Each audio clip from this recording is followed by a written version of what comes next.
संजीव ग्वालियर की एक marketing company में मैनेजर की नौकरी करता था। एक बार काम करते करते उसे काफी देर हो गई। काम खत्म करके घर जाने के वास्ते वो ऑटो का इंतजार करने लगा। रात काफी हो चुकी थी। लगभग हर जगह लोग घरों की बत्तियां बुझाकर सो गए थे। संजीव ने सोचा कि ऑफिस के बिल्डिंग के सामने अकेले खड़े रहने से अच्छा होगा कि वो पैदल ऑटो स्टैंड तक चला जाए। वो पैदल ऑटो स्टैंड की तरफ चलने लगा। अंधेरी रात थी। दूर दूर तक सड़क पे कोई दिखाई नहीं दे रहा था। वो सड़क पूरी तरह से सुनसान थी। अभी संजीव कुछ दूर ही चला होगा कि उसे महसूस हुआ कि उसके कदमों के साथ साथ किसी दूसरे के कदमों की आवाज आ रही थी। उसने इधर उधर नजर दौड़ाई तो वहां पर कोई भी नहीं था। उसे लगा कि शायद उसे वहम हुआ है और वो आगे बढ़ गया, पर फिर से उसे वही दूसरा कदम सुनाई दिया। संजीव रुककर ध्यान से सुना तो सड़क के किनारे झाड़ियों के हिलने की आवाज आई। संजीव डर के मानो जम सा गया। अभी वो कुछ समझ पाता कि तभी उसे झाड़ियों में से दो चमकती हुई आंखें दिखाई दी जो उसी की तरफ देख रही थी। संजीव पूरी तरह से डर चुका था। उसे कुछ समझ नहीं आ रहा था कि वो क्या करे। वो चमकती आंखें धीरे धीरे संजीव की तरफ बढ़ ही रही थीं कि अचानक एक ऑटो संजीव के सामने आकर रुका। अरे भैया कहाँ जाओगे? भैया मोती झील चलोगे क्या? अरे बैठ जाओ भैया, हम भी वहीं जा रहे हैं। संजीव ऑटो में बैठकर अपने घर की तरफ निकल पड़ा। रास्ते में ऑटो वाले ने बात बात में कहा, अरे भैया इतनी रात में आप अकेले यहाँ क्या कर रहे हैं?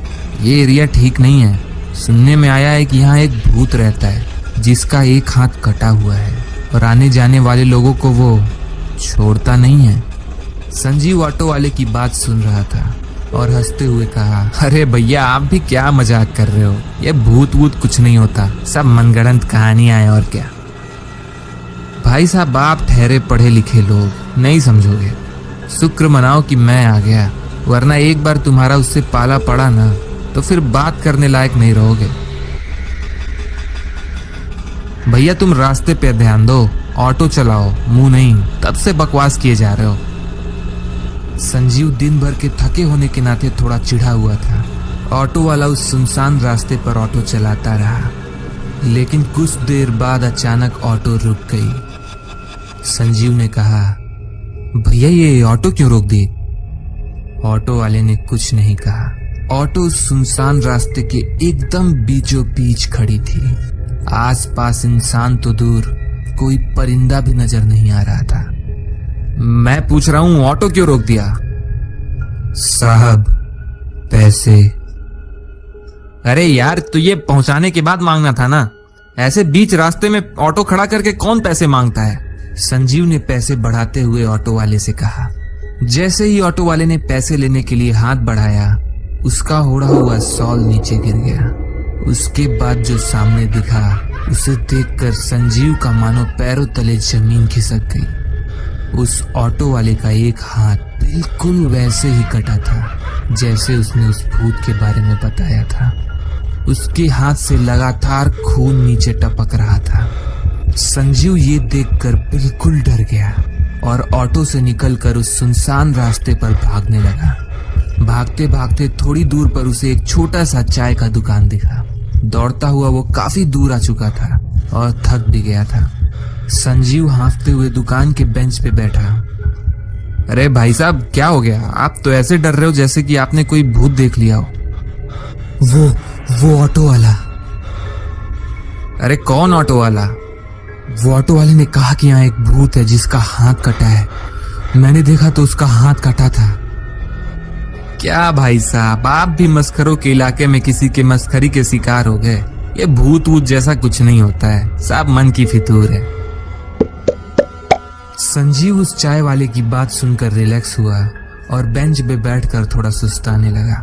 तभी उस चाय वाले ने कहा, वैसे भाई साहब उस ऑटो वाले ने जो हाथ आपको दिखाया था, जी क्या वो यही हाथ है? ये देखकर संजीव के होश उड़ गए। संजीव वहां से उठ के भागने लगा।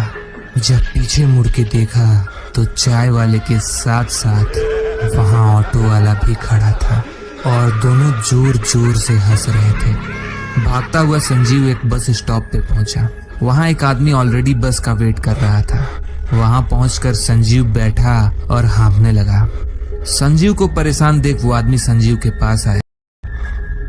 भाई साहब, आप इतने परेशान क्यों लग रहे हैं? सब खैरियत तो है? भाई साहब, आज मेरे साथ पता नहीं क्या हो रहा है। मुझे एक ऑटो वाला मिला जिसका एक हाथ कटा हुआ था और उस चाय वाले का भी।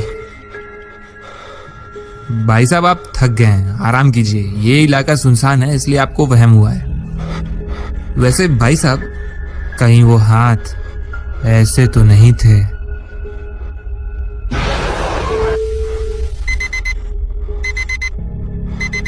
अलार्म की आवाज सुन संजीव की नींद खुली। उठकर उसने देखा तो वो अपने कमरे में आराम से सो रहा था।